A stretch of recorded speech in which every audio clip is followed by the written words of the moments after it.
Hey, Buns of Steel. I have the Man of Steel non-spoiler review. And in this video, we're going to discuss the film slightly. And I'm going to do my best not to spoil it for all of you who haven't seen the movie yet. I plan to do a second video where I discuss specific things in the film, therefore it'll have to be spoiler-ish. That I will post tomorrow. Now, this is brought to you by my own comic book I self-published, Red Knight. All 6 issues are available on my Etsy shop and on primalpapercomics.com. And speaking of Primal Paper Comics, the free Comic Book Day special is free, and it's available for free at the website. Just click on the link. It's free, and you can read short stories from all 5 Primal Paper comics for free. Alright, let's get going to the film, which actually cost me 20 bucks to see. And Lindsay, probably almost 20 bucks for snacks, really.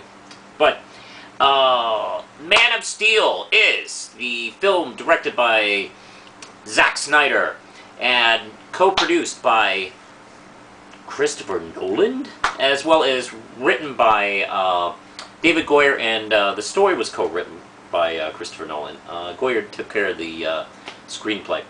Now, it stars Henry Cavill as Clark Kent, I think his name is, also known as Superman. Amy Adams as Lois Lane. Michael Sharon as General Zod. Diane Lane as Martha Kent. Russell Crowe as Jor-El. Let's see. Forgive me if I'm mispronouncing this name, but German actress Antje True as Fiora Yu, and a bunch of other great actors. Christopher Meloni, Kevin Costner, blah blah blah. The list goes on. Well, let's get going here. The film is really interesting because it's a very concentrated collaboration between Christopher Nolan and Zack Snyder, because Zack Snyder is directing this film at a pace that I normally am accustomed to seeing Christopher Nolan direct. This is Zack Snyder doing Christopher Nolan kind of style. The pacing and the way the story is non-linear, the way it's explained. Now, this isn't going to be a spoiler because it's the first part of the movie, is the Krypton sequence, where we get to see what happened and why Krypton exploded, and, of course, Jor-El's relationship with General Zod. It's also a strong relationship in this one. Actually, I think stronger than the original Donner films, really.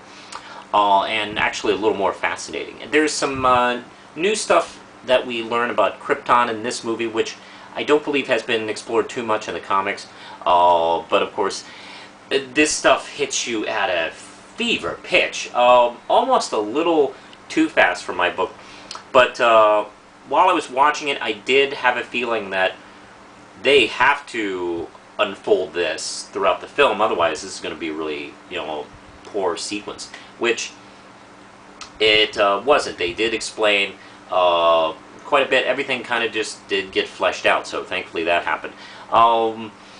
The film kind of jumps... actually, thankfully, we don't get to see too much of space between Kal-El crashing on Earth and then growing up and being Superman. What's interesting is there's quite a bit of Birthright used in this movie. And also, I guess, the Smallville series, too, there's a little bit of influence on that when you think about it. Where Clark just is Superman. Even before he puts on the costume and calls himself Superman. He is traveling the world, helping people incognito, which I think is pretty awesome, actually.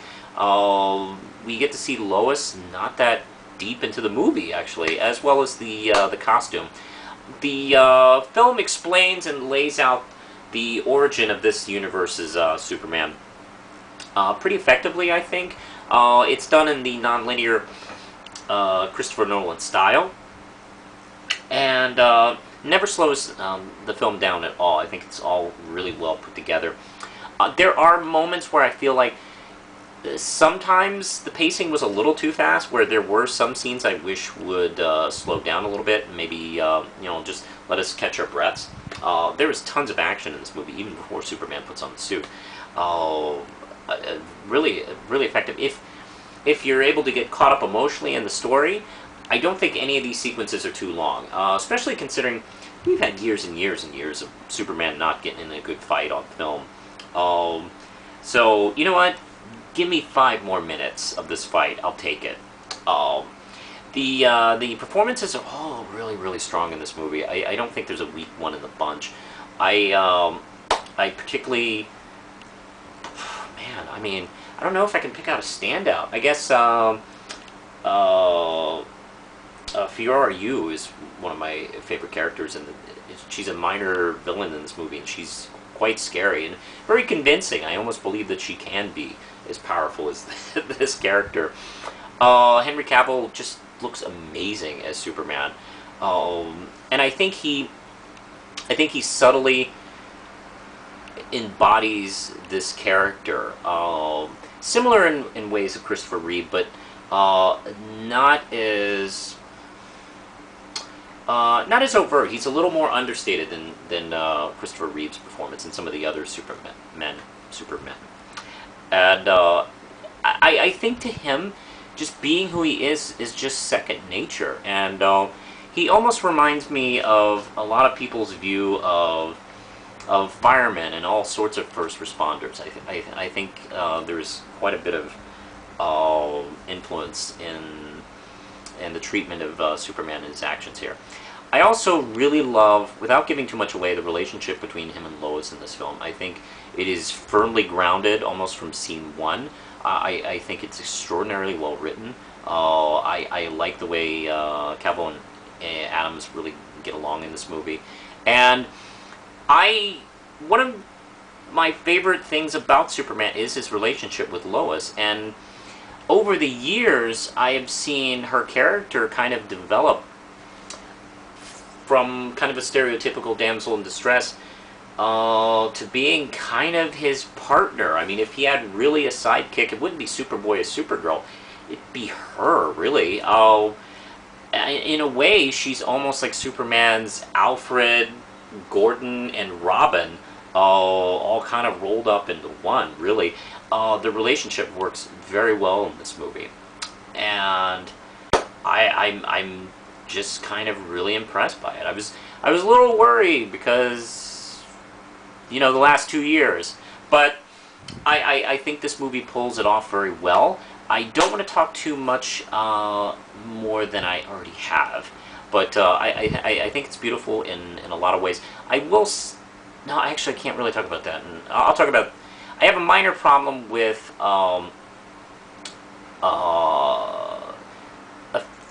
something that maybe isn't done in the movie after the big Explodo-Fest action sequence, Festorama.